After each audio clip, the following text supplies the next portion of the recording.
আজি আপোনালোকে গৌৰৱ গগৈ সুধিব যে তেওঁৰ পৰিয়ালত পাকিস্তানৰ বেংকত কেইটা একাউণ্ট আছে। মই আজি খালি হিণ্ট দিছোঁ আপোনালোকক।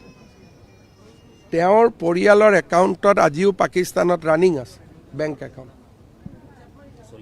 চলি আছে। মই 8 তাৰিখে কমেই, খালি আপোনালোকক এটা হিণ্ট দিছোঁ। যি মানুহৰ বেংক একাউণ্ট পাকিস্তানত থাকিব পাৰে সেই মানুহ কিমান ডেঞ্জাৰাছ হ'ব আপোনালোকে খালি ভাবি চাওক। 8 তাৰিখৰ কাৰণে 8 তাৰিখলৈকে ৰখক, কিন্তু মইতো কওঁতে মোৰ ওপৰত কোনেও কেছ কৰিব সাহস নকৰে। মোৰ ওপৰত ক'লে মই কৈছোঁ 9 তাৰিখে কেছ কৰিম। মই যিবিলাক কওঁ মোৰ ওপৰত কিয় কেছ কৰিব সাহস নকৰে। আজি যে মই 2 মাহৰ পৰা কৈ আছোঁ মোৰ ওপৰততো কোনেও কেছ কৰা নাই। কিয়? তেওঁলোকে জানে যে কেছ কৰিলে উল্টা বিপদত পৰিম।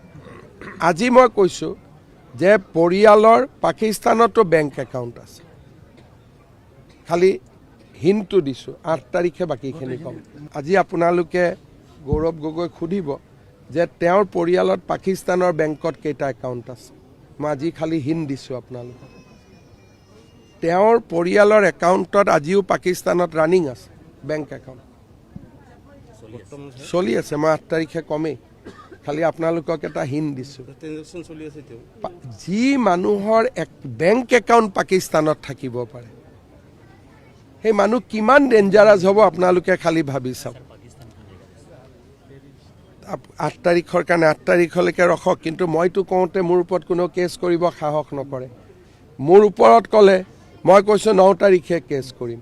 মই যিবিলাক কওঁ মোৰ ওপৰত কিয় কেছ কৰিব সাহস নকৰে। আজি যে মই 2 মাহৰ পৰা কৈ আছোঁ মোৰ ওপৰততো কোনেও কেছ কৰা নাই। কিয়? তেওঁলোকে জানে যে কেছ কৰিলে উল্টা বিপদত পৰিম।